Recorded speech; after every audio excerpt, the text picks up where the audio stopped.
국민의힘은 당내 회의를 잇따라 열고 윤석열 대통령 조기 퇴진 방안과 시점 등을 고심하고 있습니다.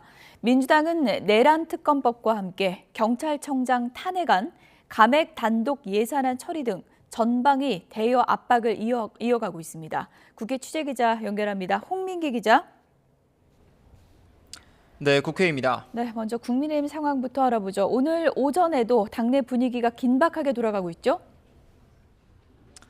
네, 국민의힘은 지난 주말 윤석열 대통령 탄핵소추안이 폐기된 뒤 오늘 처음으로 최고위원회의를 열었습니다. 원래 최고위원회의는 모두 발언 내용이 언론에 공개되는데 오늘은 평소와 달리 회의 시작부터 비공개로 진행됐습니다. 한동훈 대표도 출근길에 취재진을 만났지만 별도의 입장을 밝히지는 않았는데요. 앞서 한 대표가 윤 대통령의 질서 있는 퇴진을 강조했던 만큼 최고위 회의에서는 윤 대통령의 조기 퇴진 로드맵이 논의됐을 것으로 보입니다. 다만 한 참석자는 윤 대통령 퇴진 전까지 최대한 시간을 끌려고 하는 친윤석열계와 빨리 윤 대통령이 하야해야 한다는 친한동훈계 사이 갈등도 있다고 분위기를 전했습니다. 이와 별도로 열린 중진의원 회의에서도 윤 대통령의 임기와 관련된 발언이 나온 것으로 전해졌는데요. 김태호 의원은 회의를 마친 직후 기자들과 만나 국민이 수용할 수 있는 구체적인 일정을 내놓아야 한다며 탄핵보다 빠른 조기 대선이 혼란을 막는 길이라고 주장했습니다. 또 지금은 당이 사실상 가장 어려운 시기라며 사의를 표명한 추경호 원내대표가 계속 역할을 해야 한다고 보고 있다고 덧붙였습니다. 국민의힘은 조금 전 오전 11시부터 긴급 의원총회를 열어 국정 혼란 수습 방안을 논의하고 있는데요. 오후 2시에는 한 대표가 소집한 3선 이상 중진회동도 열립니다. 네, 야당에서는 가결될 때까지 대통령 탄핵안 계속 발의하겠다는 계획이죠? 네, 그렇습니다. 윤 대통령 탄핵안을 오는 12일 본회의에 다시 보고하고 14일 표결해서 처리하겠다는 방침인데요.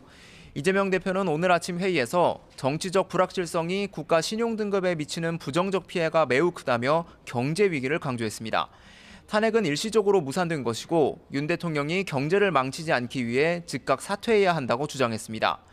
민주당은 이와 함께 이른바 내란 특검과 국무위원 탄핵안 등 여당을 압박하기 위해 쓸 수 있는 카드를 총동원한다는 계획입니다. 김용민 의원 등은 조금 전 내란 특검법을 발의했고 오늘 법제사법위원회 소위와 전체 회의를 거쳐 상설 특검안도 본회의에 상정할 방침입니다. 지난 7일 본회의에서 2표 차로 부결된 김건희 여사 특검법과 법무부 장관, 경찰청장 탄핵안도 추진하기로 했습니다. 또 윤 대통령 탄핵 없이는 예산안 협상도 없다며 모두 4조 8천억 원을 삭감한 예산안을 오는 10일 통과시키겠다는 계획입니다. 다만 이 가운데 추가 감액한 대통령실 관련 예산 7천억 원은 여당과 협상 가능성을 열어둔 상태라고 설명했습니다. 이 전방위 압박과 함께 여당을 설득하기 위한 물밑 작업도 이뤄지는 것으로 전해졌는데요. 민주당 핵심 관계자는 YTN과 통화에서 지금까지 수면 아래가 비치지 않았을 뿐 할 수 있는 건 다 하고 있다고 말했습니다. 네, 이번 비상계엄 사태와 관련해서 야권에서 추가 의혹도 계속 제기되고 있는데요. 어떤 내용이죠? 네, 민주당 소속 국방위원회 의원들은 오늘 지난 3일 벌어진 비상계엄 사태에 대한 추가 의혹을 제기했습니다. 박선원 의원은 정보사 소속 정보요원 7명이 경기도 판교에 정치인 체포를 위한 긴급 TF를 구성했다는 제보를 입수했다고 밝혔는데요. 김병주 의원도 정보사 소속 특수부대인 HID 부대가 정치인 체포조로 꾸려져 국회 인근에서 출동을 대기하고 있었다고 주장했습니다.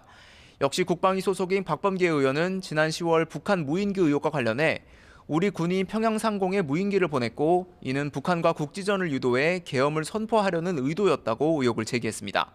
야당 의원들은 군 내부에서 대대적인 증거인멸 작업이 진행 중이라며 주요 사령관들을 국방조사본부에 고발하고 빠른 수사가 필요하다고 촉구했습니다. 지금까지 국회에서 YTN 홍민기입니다.